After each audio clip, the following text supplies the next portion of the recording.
promoting dialogue. Good evening and many thanks for staying tuned to West Africa Democracy Radio broadcasting on 94.9 FM and around the world. We are live on wadr.org. Welcome to Newslink. Here are the top stories. Ghana's President Mahama and his Ivorian counterpart Ouattara urged the trio of Mali, Niger and Burkina Faso to rejoin ECOWAS. A Nigeria protest rocks National Assembly over sexual harassment allegations against Senate President Akpabio. Petition is in my name against the President of the Nigerian Senate, His Excellency Senator Godswill Akpabio, for sexual harassment, abuse of office, and malicious obstruction of my legislative functions. Chad to inaugurate a new Senate on March 7. And Liberia's President Joseph Boakai orders a thorough investigation into all report cases of homicide in the country. The system can handle them, those missing children. Let the public know what happened. Please stay tuned for details of these stories and more. You are listening to West Africa Democracy Radio, broadcasting from Dakar, Senegal. Many thanks for joining our broadcast and a warm welcome to our listeners within the sub-region and beyond. Newslink begins with a visit of Ghanaian President John Dramani Mahama to Cote d'Ivoire, where him and his Ivorian counterpart Alassane Ouattara on Wednesday called on Mali, Burkina Faso and Niger to rejoin ECOWAS after they quit earlier this year.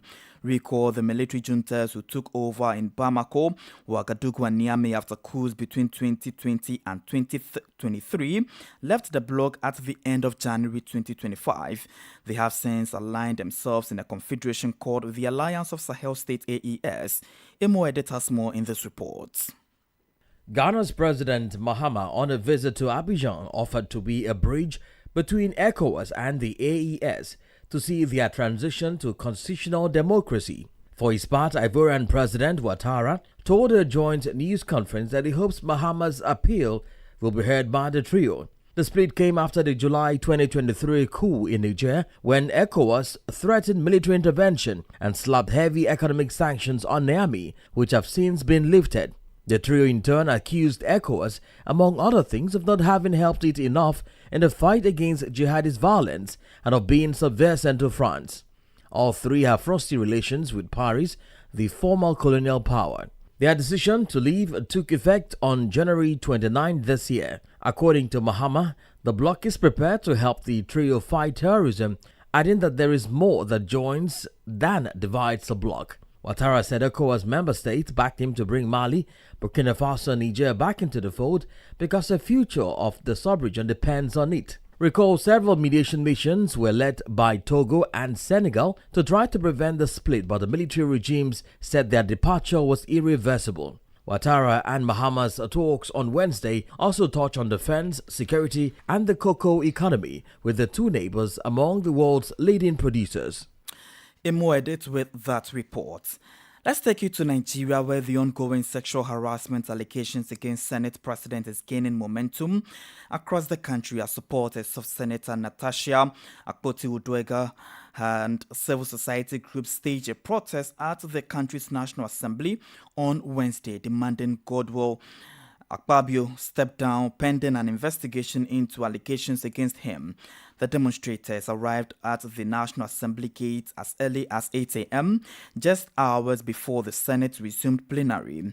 Carrying banners with descriptions such as Akpabio must go and protect women's rights, they called for accountability and urged the Senate to take action on the accusations. Usma Uma has more in this report. The controversy erupted after Senator Akpoti-Uduaghan, in a live television interview, alleged that Senate President Akpabio had harassed her and retaliated against her after she rejected his advances. She linked the February 20 sitting arrangement change in the Senate to his alleged retaliation. Security agencies had attempted denying protesters access to the National Assembly complex as they fired tear gas canisters to disperse them. But despite this resistance, some of the protesters gained access into the National Assembly complex. As tensions escalated, gender rights activist Dr. Mairo Mandara recounted how security personnel barred her from entering the chambers of the National Assembly. Just before I alerted the stairs to the chambers, I was stopped by a gang of really very, very rude men, about 7 of them, 2 decently dressed, a civil defense, a national security person, and they almost harassed me. And I said, look, you've got to be civil, otherwise we're going to have some drama here. So they told me to walk out, that today is an exceptional day, it's not a usual day, so they're not even allowing visitors to come in, they're not allowing people delivering mails, and that we should go out. Meanwhile, Senate President Akpabio has strongly denied the allegations, insisting he has never harassed anyone. While I am aware that the matters are in court, however, I would like to state clearly that at no time did I ever attempt any sexual harassment on the said distinguished Senator Akpotu Uduaghan or any other woman. However, Senator Natasha Akpotu Uduaghan has formally submitted a petition against him. Petition is in my name against the President of the Nigerian Senate, His Excellency Senator Godswill Akpabio, for sexual harassment, abuse of office, and malicious obstruction of my legislative functions. In response, Senator Akpabio, as the presiding officer, directed the Senate Committee on Ethics and Privileges to review the matter. For Newslink on West Africa Democracy Radio, Usman Umar reporting from Abuja.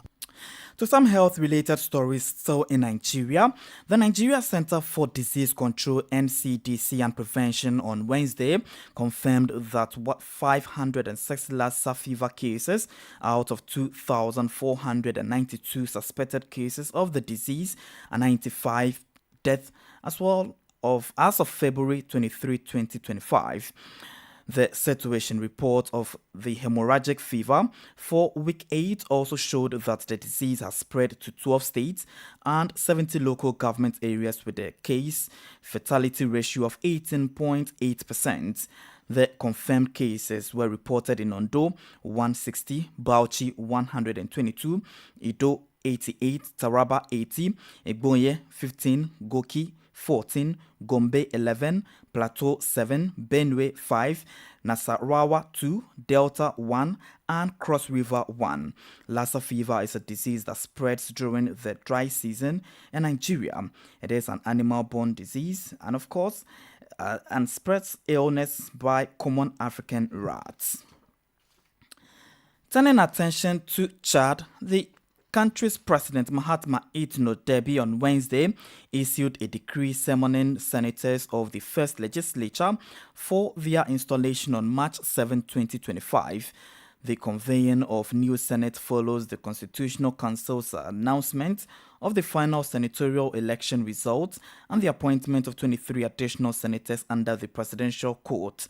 Abdullahi Hassan has the details. The result heavily favored the ruling Patriotic Salvation Movement (MPS), which secured 43 seats, while the opposition clinched just 3. A separate decree signed on March 5 designated the Palace of Arts and Culture in N'Djamena as the Senate's official seat. For the first time in its political history, Chad is establishing a Senate comprising 69 members, 46 elected, and 23 appointed. The party of President Mohamed Idris Deby Itno won 43 of 46 seats in the country's first Senate elections, according to final results released on Tuesday. Recall, Chad's senatorial vote at the end of February was the final stage of a political transition that began when Deby took power after the death of his father 4 years ago. Mohamed Idris Deby, recently promoted to the rank of Field Marshal, has since sought to stamp his authority on the landlocked desert Sahel nation.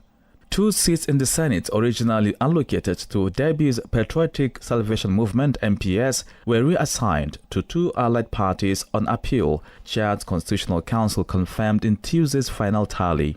The bicameral parliament was established in 2020 by a reform later confirmed by the new constitution approved in a December 2023 referendum. Abdullah Hassan with that report. More stories coming up on West Africa Democracy Radio. Newslink continues.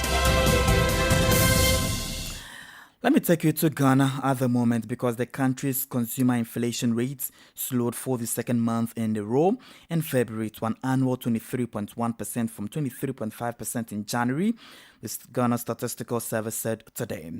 Government statistician Professor Samuel Kobina told a news conference that the latest decline was due to both food and non-food prices rise easing.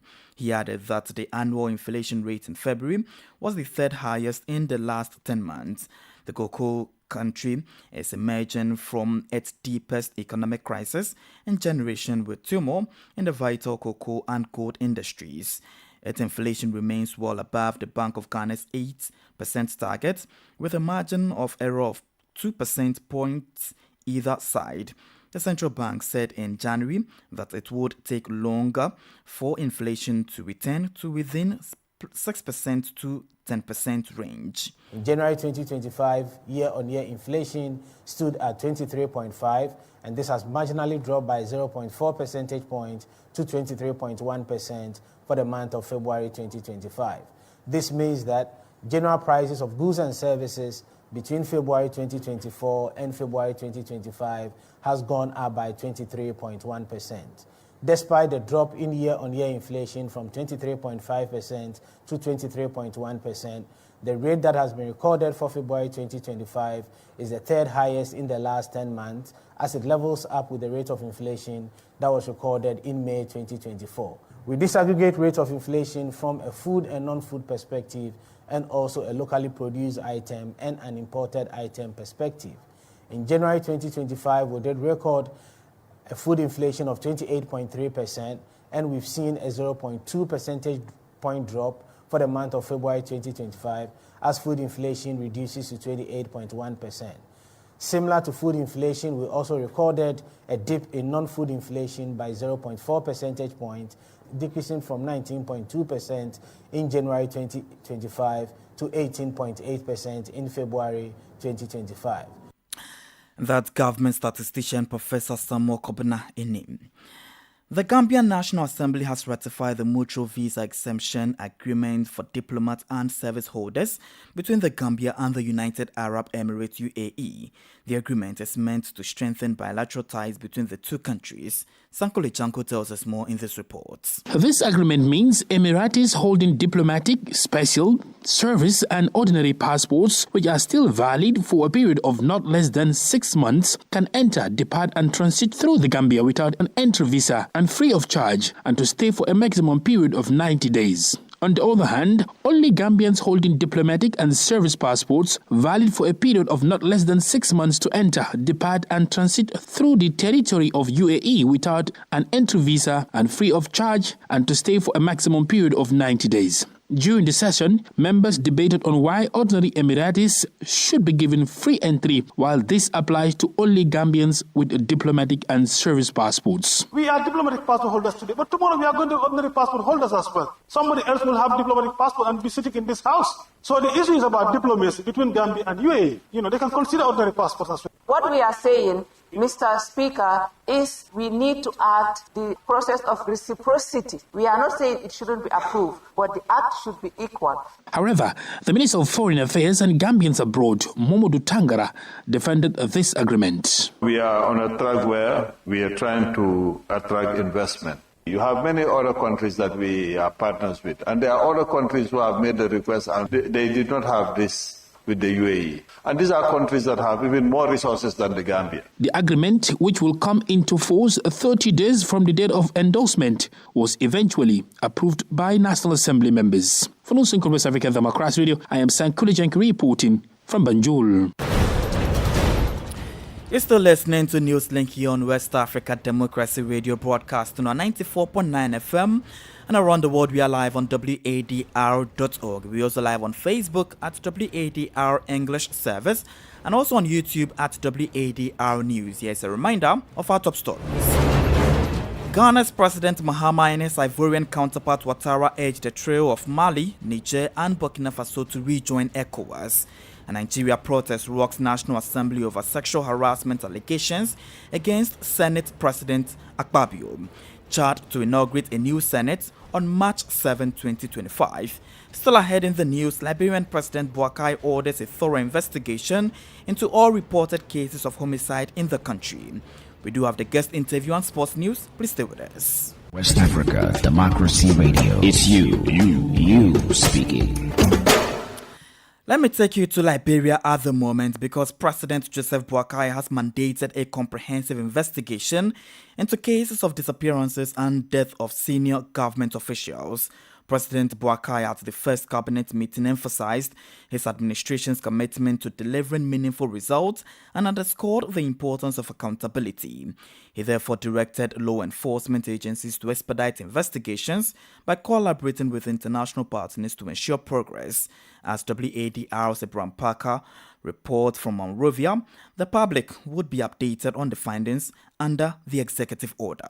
The scope of the investigation remains ambiguous, with indications suggesting a focus on cases reported on the immediate past administration. Notably, incidents include the mysterious death of Matthew Innes, a deputy director at the Central Bank of Liberia, who was found dead in a hit-and-run incident in 2019, and two officials from the Liberia Revenue Authority, Gifty Laman and Abbott Peters. They were discovered deceased in a vehicle on Broad Street after their families reported them missing in 2020. Since then, several lifeless bodies, including those of senior government officials, have been recovered on the streets of the capital city. During his first cabinet meeting of the year, President Boakai stated that his administration will not tolerate impunity, vying to pursue justice for the deceased and their families. The system can handle them, those missing children. Let the public know what happened. In addition to the investigation, Boakai outlined his administration's priorities, focusing on economic development, infrastructure, employment, and governance issues. We cannot negotiate forever. The people need jobs. Don't tell me because you want to do it perfectly. We have to create jobs. Reacting to the president's call for renewed investigations, some Liberians believe the decision brings a sense of hope to those who have suffered losses. Even though I know there are other challenges, but these are things that we expected. For me, it's a very fun thing. We just want that what he started, it should end. Reawakening those cases, I think, is okay. For many observers, President Boakai's commitment to address these unresolved cases marks a significant step towards fostering a culture of accountability and justice in Liberia. For Newslink on WADR, I'm Abraham Parker in Monrovia.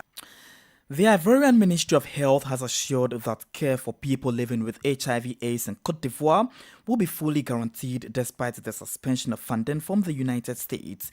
Francis Boniface has the details. In a statement on Wednesday, the ministry responded to concerns about a possible shortage of antiretroviral drugs following the end of U.S. funding, saying that HIV/AIDS care is on hold and will remain so. The Ministry of Health in Côte d'Ivoire reassured that there has been no disruption in the supply of ARVs, stressing that the current stocks are sufficient to cover needs for 4 months, with rigorous monitoring to avoid any disruption. In addition, a financing mechanism has been put in place to compensate for effects of the suspension of foreign funding. Furthermore, the ministry specified that it is working closely with civil society organizations and partners involved in the fight against AIDS, with several meetings already held to clarify the situation and strengthen the strategies in place. In 2024, Côte d'Ivoire had approximately 400,000 people living with HIV. The country has made notable progress in the fight against AIDS, including reducing AIDS-related mortality by 70% since 2010 and reducing the prevalence rate from 2.4% to 1.8% between 2020 and 2024. Francis Boniface reporting. Politics, analysis on major news, social matters, and all. This is A Guest. Our guest in this bulletin is Professor Lord Mensah, a Ghanaian economist. He has been speaking with WADR's Chiatiso in Accra about the reflections and concerns raised at the just-ended National Economic Dialogue. He also underscored the importance of several recommendations that the current administration should implement. In Ghana, when it comes to data, there's no truth anywhere. The Ghanaian economy is in such a way that data, which is information, is quite problematic. Depending on the source where you are taking it. The IMF will give you our growth data. When you go to Bank of Ghana, they will give you a data on growth. When you go to, Ghana Statistical Service, you will get data on our growth. Now, there are variations in this information. And for me, the most important thing is we are growing positively. But then if you are growing positively, how does that positive growth transcend to the ordinary person? That's my headache, not the numbers. 3.5 is a huge growth. If you go to the advanced world, they're not growing to the level that, we see in Africa or the developing world. If you pick, our debt data, for instance, depends on how you capture it. Recently, the education minister made a statement and he had to correct himself. If you look at the number of students who have benefited from the free SHS, he positioned it around 5 million people, where the actual data on the grounds was around 3.5. So quickly I had to consult, a colleague who is a senior person at the secondary level. And he told me that it depends on where the minister captured the data. If you capture the data at the entry, when the kids are coming, you may get it around 5 point something. But if you capture it for those who wrote, WASI, benefited from the free SHS and ended up writing their WASI, then it reduces to around 3.5. But then from where I sit, we need to find a way to make sure that whatever comes out in terms of our economic indicators be, one front. We shouldn't have a different data when you go to Ghana Statistical Service and then when you go to Bank of Ghana and then possibly to the point of, the political space. But Prof, in all of these, who do we lay the blame on? We've had two political parties that have been administering this country for decades. Where do we lay the blame? The two political parties are not helping the country. For me, Ghana is missing something. What is missing is, upon all the aggregated, economic numbers that we've been going back and forth on, the question is, what's the link of these numbers to our welfare, our standard of living? We have aggregated numbers like inflation, which normally directly have impact on the people's income. And myself and you, we can feel it anytime prices are going up on the market directly. However, if you talk about GDP growth, one party says they left it at 3.5. The other party says 4 point something. From where I sit, the question is, how does this GDP growth transcend into the welfare of the citizen? How does it build up into the people's pocket? How does it build up into employment? Now, let's look at a unit, increase in GDP. How does it transcend into, the ordinary man's life? Yes, that link is missing. And that is what we need to debate on.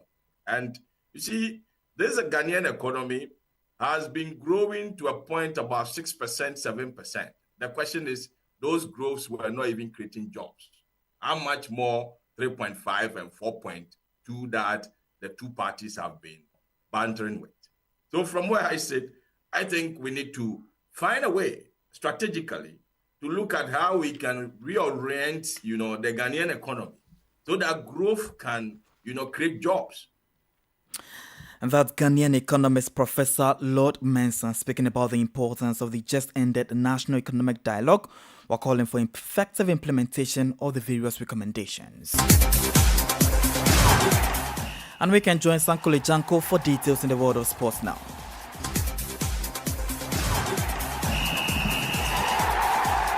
Hello there, warm welcome and thank you for joining us. Super Eagles head coach Eric Schell has unveiled a provisional 39-man squad ahead of the 2026 FIFA World Cup qualifiers this month. Nigeria will travel to Kigali for an encounter against Rwanda on 21 March before hosting Zimbabwe in Uyo 4 days later. Malian Schell, who unveiled his first squad list since his appointment as a Super Eagles coach in January, has kept faith in the core of the Super Eagles that won silver in the 2023 Africa Cup of Nations in Cote d'Ivoire. Major invitees include superstars Victor Osimhen, Victor Boniface, current African Player of the Year Ademola Lookman, and Kelechi Iheanacho, among others. Also on the list are Captain William Troost-Ekong, English Premier League duo of Wilfred Ndidi and Calvin Bassey. The head coach will trim the list to a final 23-man squad ahead of the showdown against Rwanda and Zimbabwe. And holders Real Madrid overpowered city rivals Atletico Madrid in the first leg of the UEFA Champions League round of 16 on Tuesday night after a hard-fought 2-1 win. Brazilian Rodrigo put Madrid ahead after calling the ball at the back of Atletico's net. Argentine Julian Alvarez scored even a better goal to level the scores at 1-1. But the derby was decided by an African star as Morocco's Brahim Diaz scored the winner in the second half. Elsewhere, Arsenal are one step closer to securing a spot in the quarterfinals after thrashing PSV Eindhoven 7-1 on the night. Aston Villa continues their impressive form in the UEFA Champions League after a 3-1 win against Belgian side Club Brugge. Borussia Dortmund, led by Guinean Sekou Guirassy, were held to a 1-1 draw by French League One side Lille. The UEFA Champions League round of 16 continues tonight. And that's it for sports. It's back to you. And we've come to the end of this edition of Newslink here on West Africa Democracy Radio, broadcasting on 94.9 FM, Dakar, Senegal, and around the world. We are live on wadr.org. Thank you for listening. And many thanks to Maudo Juf and Umu Danyogo for the technical assistance. Do interact with us on all of our social media platforms, X formerly Twitter, Instagram at WADR News, and on Facebook at WADR English Service. I am Christopher Ticho. Good evening and enjoy the rest of our broadcasts. And many thanks to you for listening to Newslink via Hot 104.3 FM, New Me FM 94.0, Hilltop Radio 104.7.